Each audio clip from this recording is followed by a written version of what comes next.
Il entra sans prévenir, comme il le faisait parfois, juste pour sentir l'odeur de la maison, pour entendre la radio qui jouait encore les mêmes ritournelles d'autrefois. La porte s'ouvrit sur un silence familier, un silence qui n'était pas vide, mais habité de choses minuscules. Le tic-tac hésitant d'une horloge, le souffle bas d'un ventilateur, le cliquetis lointain d'une cuillère contre une tasse abîmée. Puis, un bruit métallique attira son attention, un tintement mat, sec, presque ridicule à force d'être ordinaire. Il vit sa mère agenouillée sur le carrelage, la robe froissée, les cheveux grisonnants en désordre doux autour de son visage. Devant elle, un grand pot en métal, usé, dont le couvercle traînait à côté. Elle enlevait une poignée de croquettes de la main, la portait à sa bouche avec une concentration naïve, comme quelqu'un qui suit un rituel appris et incomplet.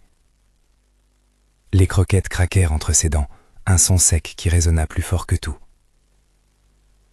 L'odeur assaillit Eduardo, une pointe de croquettes, de vieux bois et d'un parfum bon marché qui n'était pas celui que sa mère portait autrefois. Sa gorge se serra. Il sentit tout son corps crier avant que sa bouche ne dise quoi que ce soit.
Eduardo sentit la colère poindre, mais elle resta distante, contenue derrière une immense douleur.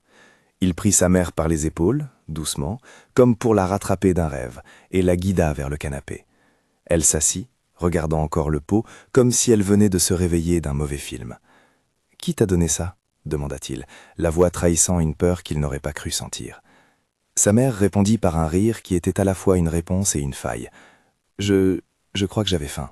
C'est plus croustillant. » Elle n'avait pas honte, elle était simplement perdue dans des mécanismes d'enfant.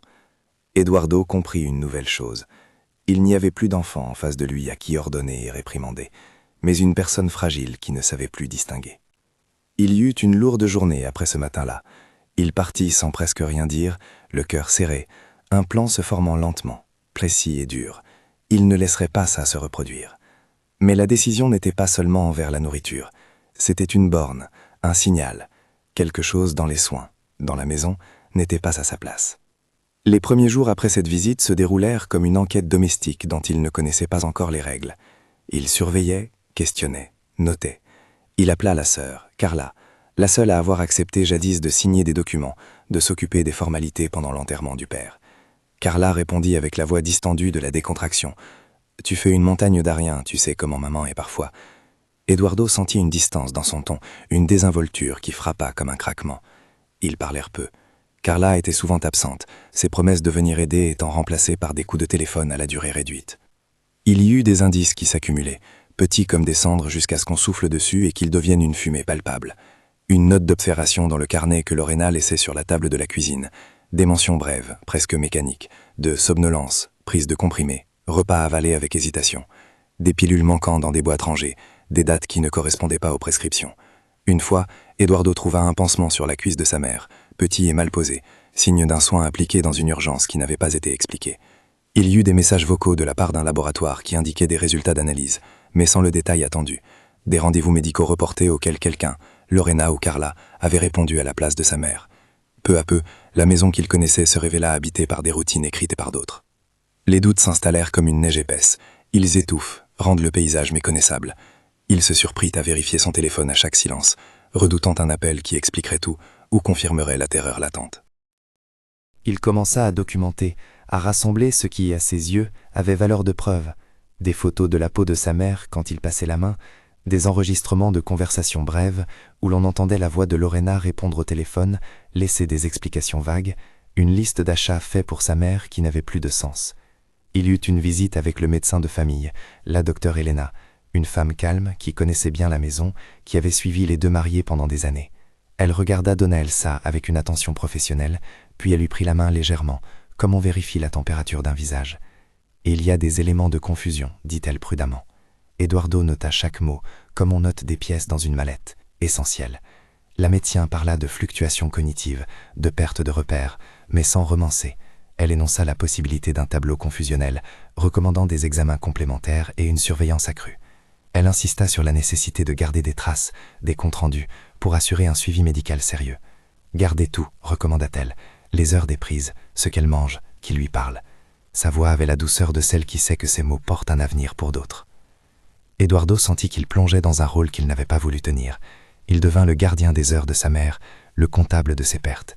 Et plus il collectait, plus il voyait un motif, des phrases qui revenaient, des gestes répétés, des omissions qui semblaient calculées. Un jour, en rangeant un tiroir de la cuisine, il trouva un carnet à spirale personnel, caché sous d'anciens reçus. Les notes n'étaient pas celles de Lorena ni de sa mère, c'étaient des comptes, des heures, des sommes, des remerciements très formels datés et signés d'un nom familier. Son cœur se serra en lisant quelques lignes griffonnées. Elles évoquaient des transferts, des retraits, des rendez-vous qui ne correspondaient pas aux besoins évidents de la maison. Il comprit alors que la négligence pouvait être un mot qui cachait autre chose. La négligence, parfois, est la couverture commode d'une élaboration plus complexe. Il décida qu'il devait vérifier au-delà de la réalité visible, les comptes, les documents, les obligations juridiques. S'il y avait une procuration, un mandat signé, une carte biffée, autant de témoins silencieux d'un pouvoir exercé à l'insu de celui qui devrait en bénéficier. Les nuits qu'il passa éveillé après cette prise de conscience furent longues. Il se leva à l'aube, revint chez sa mère comme si un doigt pointait un péfot qu'il fallait corriger. Il fit des copies des ordonnances, des rendez-vous, des reçus. Il rangea les notes trouvées dans un classeur. Il sentit le poids de la responsabilité comme une pierre froide dans sa poitrine. Il avait promis, en silence, à la femme qu'il avait portée dans ses bras, qu'il veillerait. Mais la promesse était maintenant transformée en une enquête. Après la première semaine, il prit une décision que jusque-là il jugeait excessive. Il fit installer discrètement 2 petites caméras dans la maison, une dans le coin de la cuisine, l'autre dans le salon. Pas des caméras intrusives, pas de dispositifs de surveillance sophistiqués, simplement des yeux que l'on peut laisser allumer quand on ne peut pas être présent. Il savait que certains pourraient juger la démarche sévère. Il se dit qu'en cas de doute, mieux valait avoir trop d'informations que pas assez. Il programmait l'enregistrement pour la journée, pour les heures où il n'était pas là, et la nuit, parce que la mémoire de sa mère semblait se perdre parfois au crépuscule. Installer les caméras fut une scène qui paraissait simple, mais avait le poids d'un passage, l'acceptation que la vie intime puisse être scrutée pour en extraire la vérité. Il prit soin de cacher les appareils derrière un cadre, sous une plante, comme si l'on dissimulait des lucioles innocentes. Lorena ne sembla pas remarquer les changements. Elle continuait à arriver à l'heure, à poser son sac, à prendre les pilules de la maison comme si ces choses étaient des instruments usuels d'un quotidien immuable. Les jours suivants furent une suite de petites cérémonies. Eduardo revenait, branchait son ordinateur et regardait.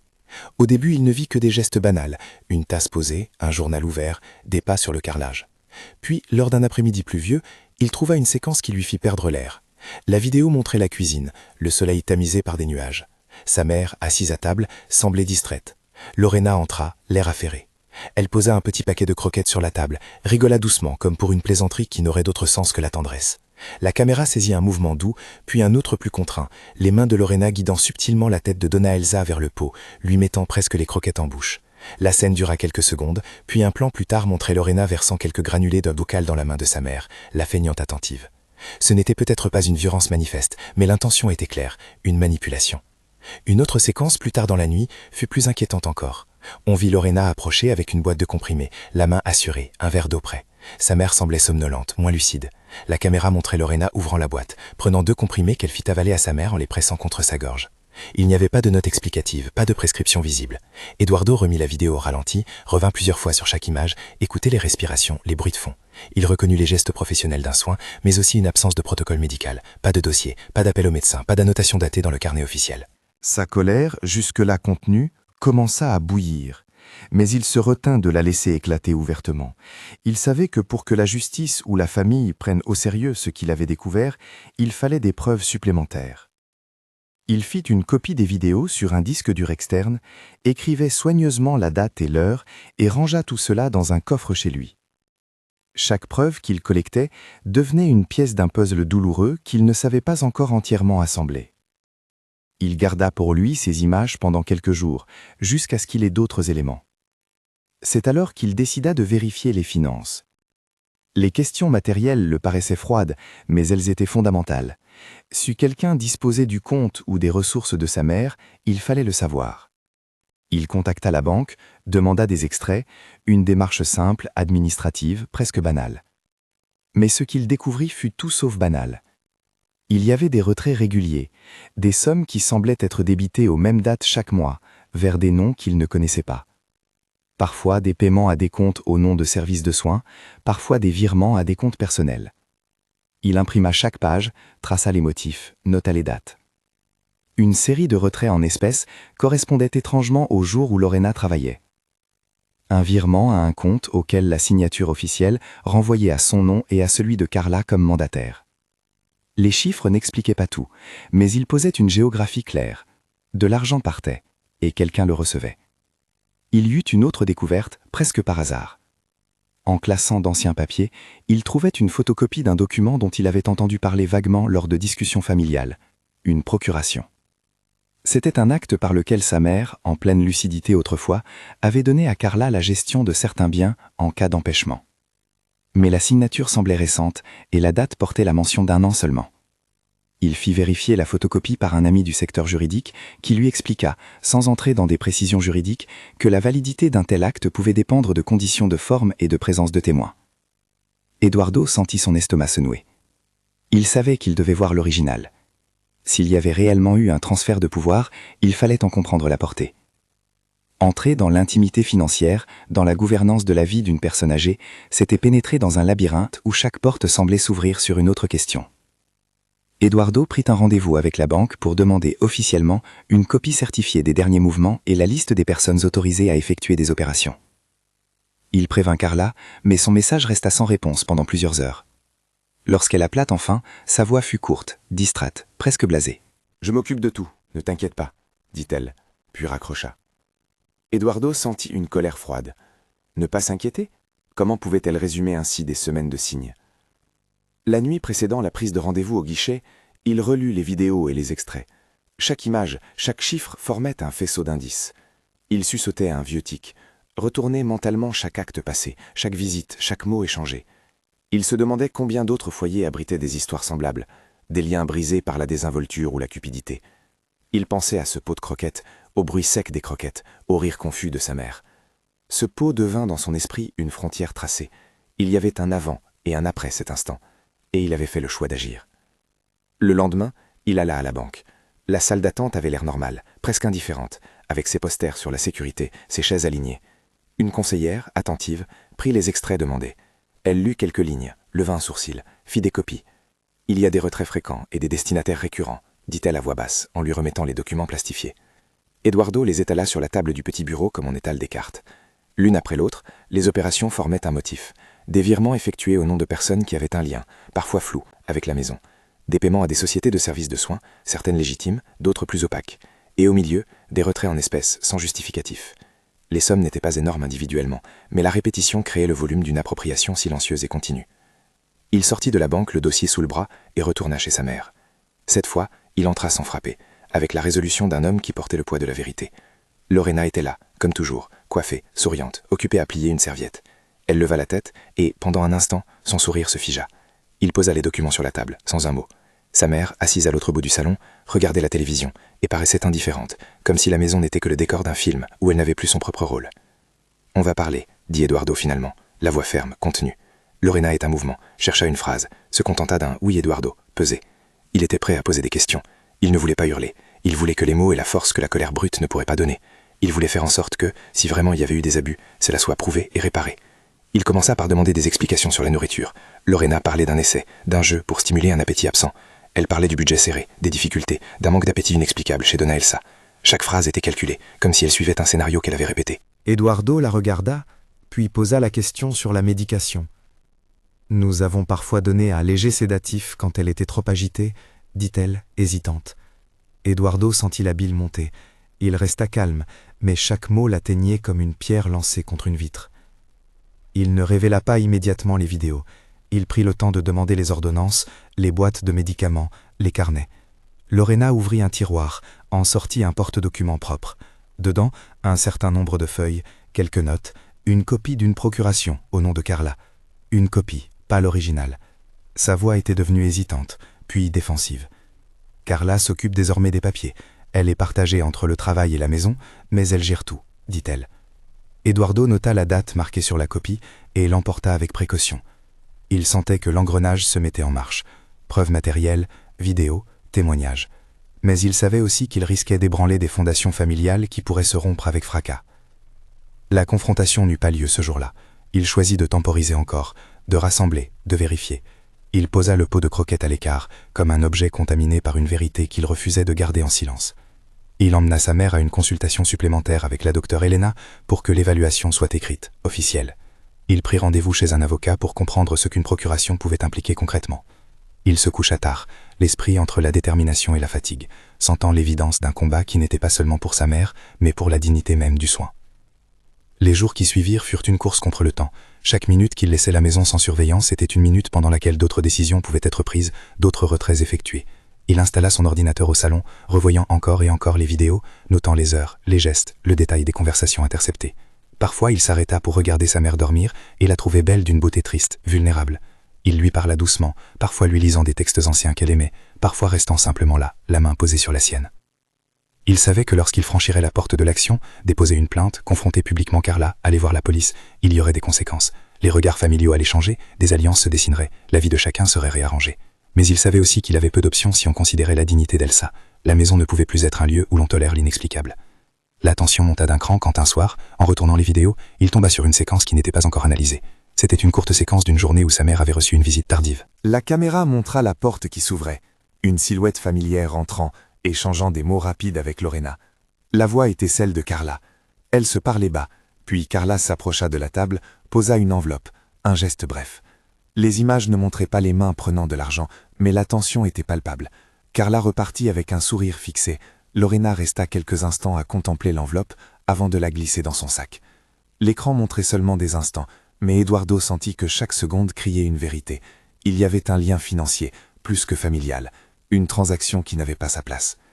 Il se leva, prit une profonde inspiration et sut qu'il devait agir plus vite encore. Mais comment le faire sans détruire ce qui restait de la relation familiale ? Comment défendre sa mère sans abîmer définitivement une sœur ?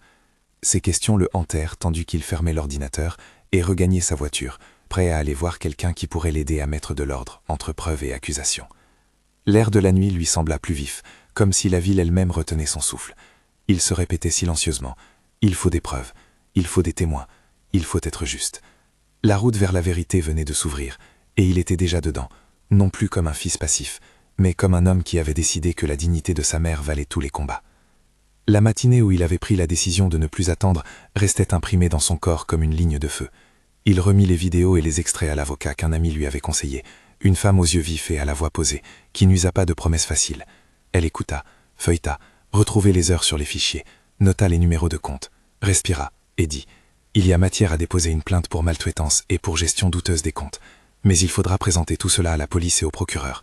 Chaque pièce, chaque vidéo devra être contextualisée. » Elle ajouta, sans jugement, que certaines affaires prenaient du temps, demanda de la prudence pour les échanges familiaux et recommanda un travail coordonné avec une travailleuse sociale. Eduardo sentit le soulagement net et immédiat qu'on éprouve quand la route, encore incertaine, s'éclaire d'un panneau. Mais il y avait aussi la peur de briser des liens, la peur des répliques familiales, la peur du regard extérieur.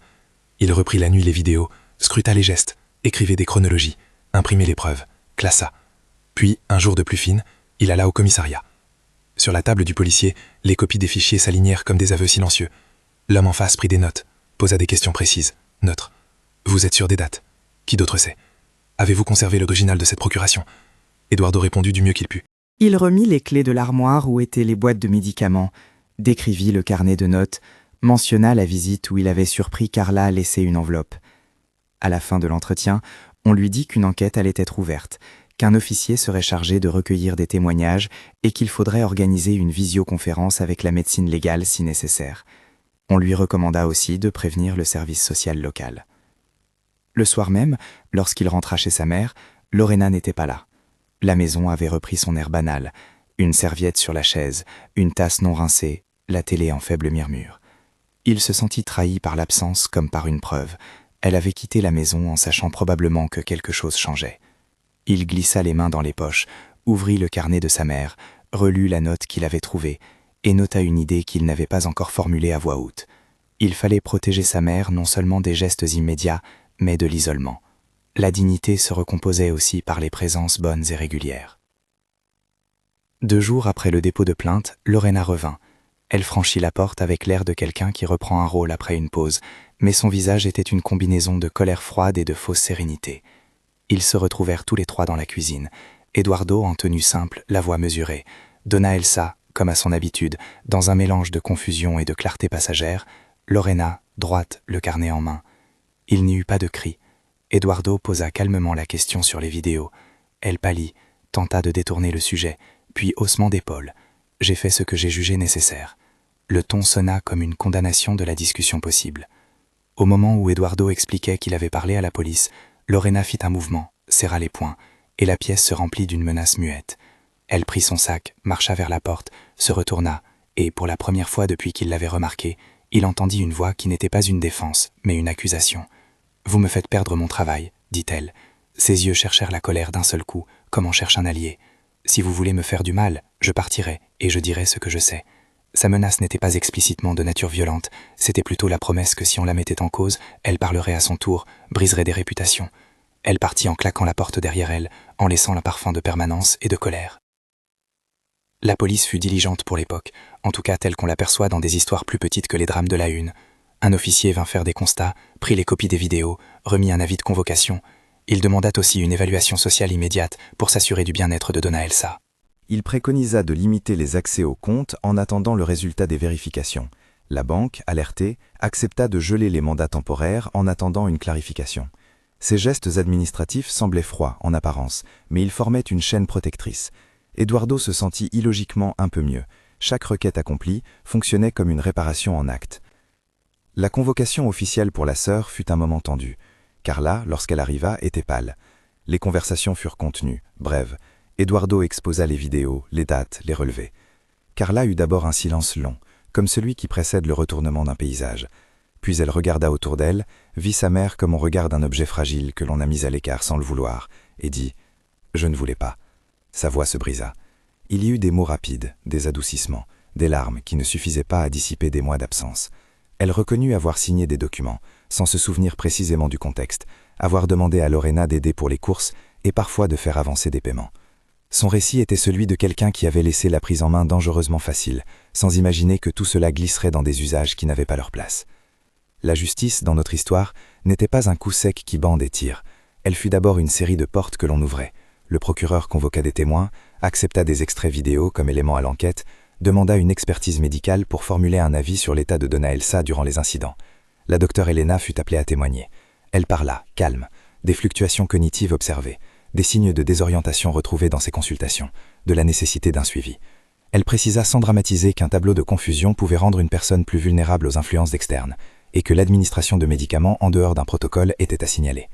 Son témoignage fut mesuré, technique, mais porté d'un souci évident, la protection de la personne. Au fil des semaines, d'autres auditions eurent lieu.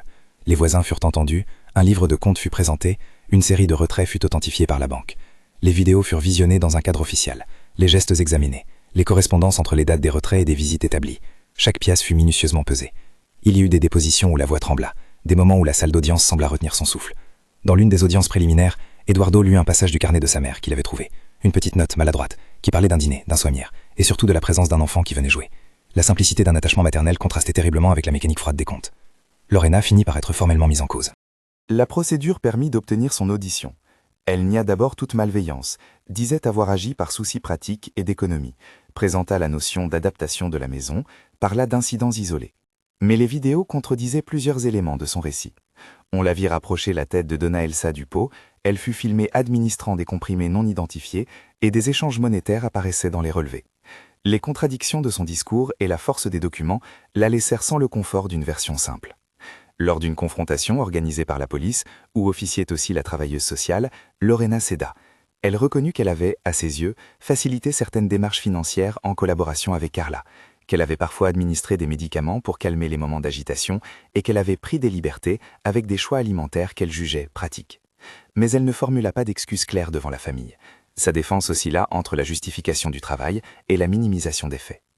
Carla, après un passage d'hésitation, partit d'un autre registre, la culpabilité. Là où Lorena cherchait des explications à son comportement, Carla se retrouvait à expliquer des absences, des choix par défaut, la pression du travail, la fatigue qui l'empêchait de veiller. À un moment, dans un couloir du tribunal, elle s'effondra en larmes devant Eduardo. « Je pensais bien faire », dit-elle, comme si la phrase devait suffire à réparer. Les échanges furent serrés, douloureux. Elle accepta de coopérer pour reconstituer les comptes, contacta des proches pour retrouver des preuves d'envoi d'argent et s'engagea, là encore devant des autorités et sous l'apparence d'un accord, à restituer certaines sommes sur un compte bloqué destiné à couvrir les frais et la réparation. Ce qui arriva ensuite prit la forme d'un compromis choisi par le procureur et une médiation familiale encadrée par le service social, des restitutions financières, des mesures de réparation symbolique et des travaux d'intérêt dans des associations d'aide aux personnes âgées. Ce fut, dans ce cas précis, une manière de conjuguer justice et réparation, permettant de concentrer l'effort sur la restitution et la réadaptation plutôt que sur la seule punition. Le jugement tomba après des mois d'audition. Le tribunal, prenant en compte les vidéos, les témoignages médicaux et la série des retraits bancaires, condamna Lorena à une peine qui, dans le récit, comprenait une sanction pénale assortie d'un suivi et d'une obligation de réparation financière. Carla, pour sa part, accepta l'accord proposé par le procureur et la médiation, restitution des sommes identifiées et participation active à un projet communautaire dédié aux personnes âgées. Le juge parla alors d'une volonté de réparation et de la nécessité pour les familles et les institutions de toujours garder la dignité de la personne âgée au centre des décisions. Dans la salle, il y eut des regards mêlés d'apaisement et de tristesse. L'issue, même si elle ne réparait pas entièrement les mois de trahison, ouvrait une sorte de chemin. Argent rendu, responsabilité reconnue et travail pour la communauté. La reconstruction ne fut pas une affaire d'un jour. Les remboursements permirent de régulariser certains paiements, de rétablir des comptes bloqués et des abonnements annuels. Mais la réparation la plus fragile se joua ailleurs, dans la possibilité d'un dialogue qui permette d'en retrouver un visage humain au-delà de la faute. Carla prit des dispositions concrètes. Elle décida de prendre un congé, de réduire ses heures et surtout de s'investir dans un projet qu'Eduardo avait commencé à esquisser pendant les nuits d'insomnie, une initiative locale d'accompagnement pour personnes âgées visant à créer un maillage de médiation familiale, visites régulières et vérifications administratives simples pour éviter que d'autres foyers ne tombent dans des routines malsaines. Ils baptisèrent le projet « Regarde-les », un nom simple, humble, qui parlait à la fois d'attention et de responsabilité. Le but n'était pas de créer une machine institutionnelle, mais un réseau de voisins formés à repérer les signes de vulnérabilité, d'offrir une aide ponctuelle, d'aider à lire les relevés bancaires quand il le faut, d'accompagner aux rendez-vous médicaux et d'assurer une veille bienveillante. L'objectif était de redonner aux familles des outils pratiques et à la société un réflexe communautaire. Les premiers fonds vendent en partie des restitutions, en partie de dons locaux et de la mobilisation d'un petit groupe de bénévoles. C'est dans ce cadre que Neosa entra dans leur histoire. Recommandée par une association de soins dignes, elle était douce, précise et exigeante quant à l'éthique de l'aide. Contrairement à Lorena, son approche fut transparente dès le premier jour. Carnet d'observation à jour, rendez-vous médicaux consignés, présence plane mais attentionnée. Neosa n'était pas une fée qui effaçait les blessures, mais une professionnelle qui respectait les rythmes de la personne, qui savait faire des gestes quotidiens qui rendent la vie tenue et digne. Elle installa une ronde de petites habitudes.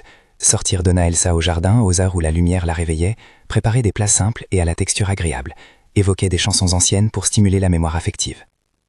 Elle discutait aussi avec Eduardo des procédures à respecter, de l'importance des ordonnances et de la nécessité de garder les documents en ordre.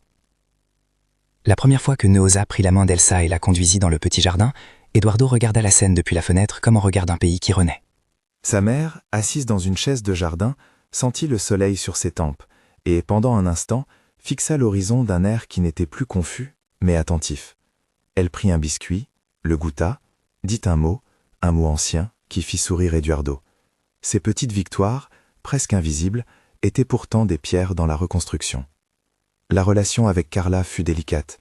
Les premières visites incluaient des silences maladroits, des tentatives de parole qui se perdaient, des gestes hésitants. Mais au fil des mois, Carla s'installa, ramena des albums photos, resta pour aider à la tenue de livres et, surtout, accompagna Eduardo dans l'élan du projet « Regarde-les ». Leur travail commun devint une façon de transformer la faute en action. Elle animait désormais des ateliers pour aider d'autres proches à lire les relevés, à détecter les signes de dépérissement administratif et à s'organiser pour que la responsabilité ne repose plus sur une seule personne. Il y eut des conversations longues où la honte se mélangea à la détermination. Carla conserva sa tristesse, mais put dire, une fois, les yeux pleins de larmes, « Je croyais que déléguer, c'était aider. Je ne voyais pas que déléguer, sans veille, pouvait être laissé partir la dignité. » Il n'y eut pas d'éclat de pardon immédiat et absolu. Il y eut des gestes et des actes. Eduardo ne devint pas un frère plein de bonté irréaliste. Il resta vigilant, exigeant même. Il n'effaça pas la douleur, mais il accepta que les choses puissent être réparées par l'engagement. La petite initiative locale devint doucement un pôle de chaleur. Des voisins, d'anciens collègues, des étudiants en travail social se mirent à participer. Une simple session de formation fut organisée pour apprendre à détecter des signes, trousse de médicaments mal tenus, isolation sociale, dépenses inhabituelles. On invita un juriste pour expliquer de façon non prescriptive à qui s'adresser en cas de doute et quelles précautions documenter. On lista les actions possibles en cas de suspicion, parler à la personne âgée, garder trace, contacter un service social. Ces sessions avaient un ton sobre et concret. Elles ne promettaient pas miracle, elles donnaient des outils. Et puis vint le moment du pot. Le pot qui avait déclenché tout cela. Cet objet métallique ordinaire, devenu symbole par accident, fut nettoyé, poli et posé sur une étagère dans la petite salle où se réunissaient les bénévoles. Eduardo l'avait gardé quelque temps dans une boîte, comme si l'objet gardait la trace d'un instant. Un après-midi, il prit un marqueur indélébile et écrivait, en lettres simples et sans dramatisation, « C'est ici que je me suis réveillé ». Le geste ne fut pas théâtral. Il n'écrivait pas pour accuser, il écrivait pour se souvenir du moment où il avait compris, du passage du déni à l'action. Le pot devint un objet mémoire, posé à côté des fiches de formation et des carnets de relève, un rappel silencieux de la raison d'être du groupe. Dans les mois qui suivirent, la vie reprit un cours que l'on pourrait qualifier de moins tourmenté. Il resta cependant marqué par la cicatrice d'un temps mal vécu.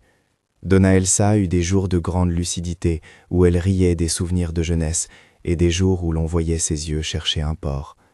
On ne chercha pas à combler le temps perdu par des promesses irréalistes, on accepta la variabilité de la mémoire, et on tenta d'en faire un espace de présence, plutôt que de lutte. Il y eut des après-midi de lecture, des petits bricolages, des chansons regardées à la télé. Parfois, quand la mémoire s'efface, une phrase survient, lumineuse. « Vous êtes là », disait-elle, et les mots suffisaient. Les repas redevinrent des moments où l'on se regardait, où l'on parlait, où l'on rangeait les factures ensemble, où l'on prenait soin de ne pas laisser un seul point d'ombre. Le projet « Regarde-les » s'inscrivait dans la petite vie locale comme un rappel. La vigilance peut être organisée sans devenir suspicion permanente.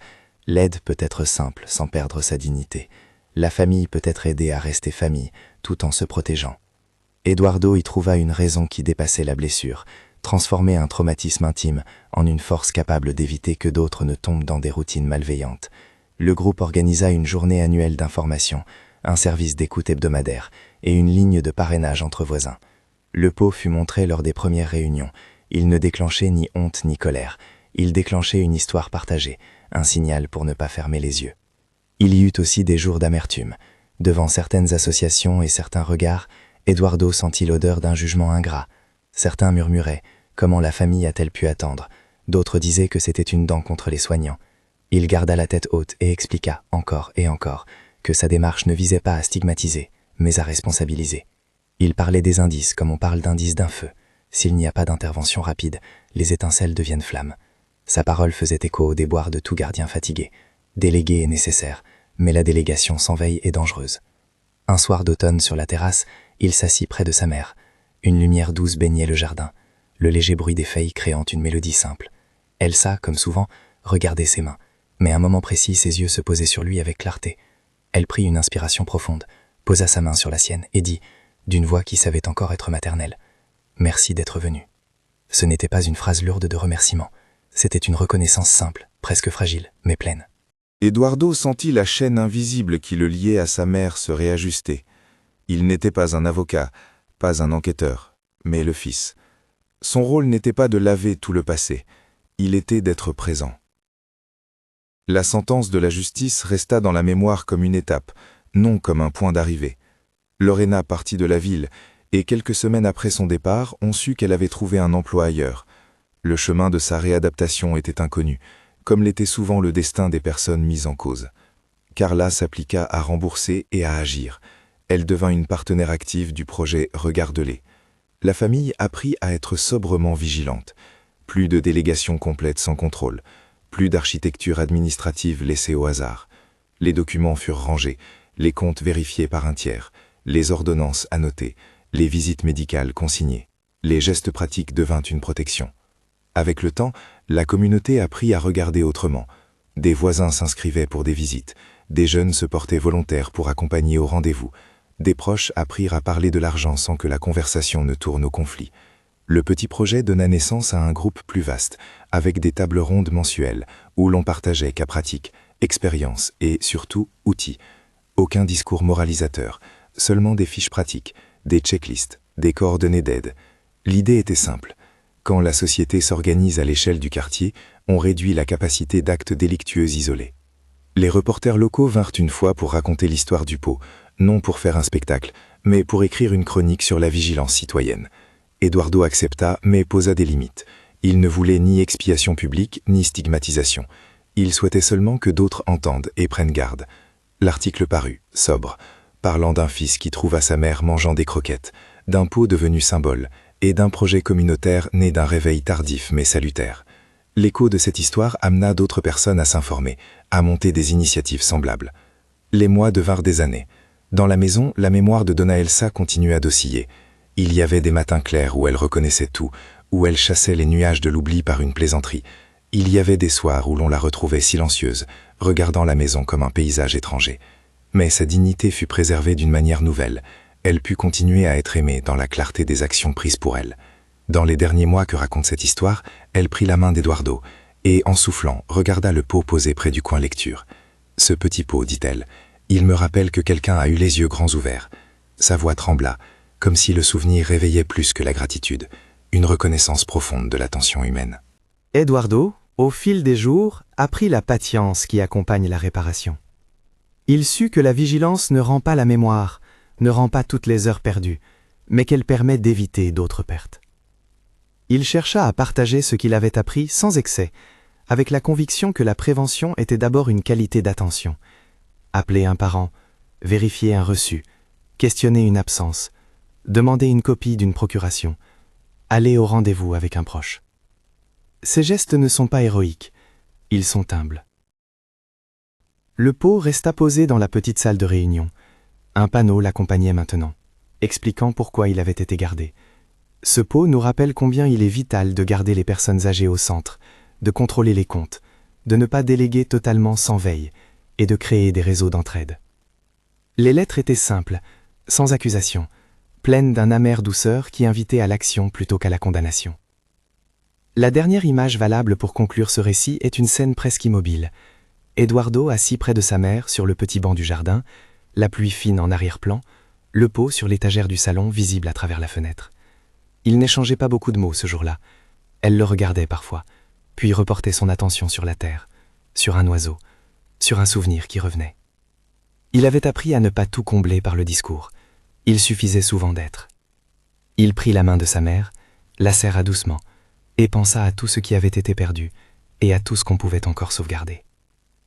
Si cette histoire vous touche, si vous connaissez quelqu'un qui pourrait avoir besoin d'aide ou d'écoute, partagez ce récit. Parfois, un geste simple, un appel, une visite, peuvent faire la différence entre l'oubli et la protection. Informez-vous sur les initiatives locales près de chez vous. Rapprochez-vous des services sociaux, des associations de protection des personnes âgées et, si vous le pouvez, impliquez-vous dans des réseaux d'entraide. La vigilance n'est pas une accusation, c'est une manière de dire que la dignité d'une vie mérite plus que l'indifférence. La maison de Donna Elsa continua d'être un lieu où l'on apprit, petit à petit, à regarder l'autre avec les yeux larges de la responsabilité. Le pot, inscrit de la phrase simple « C'est ici que je me suis réveillé », resta là comme un rappel discret. Les réveils sont douloureux, mais ils peuvent être le point de départ d'une réparation et d'un engagement collectif.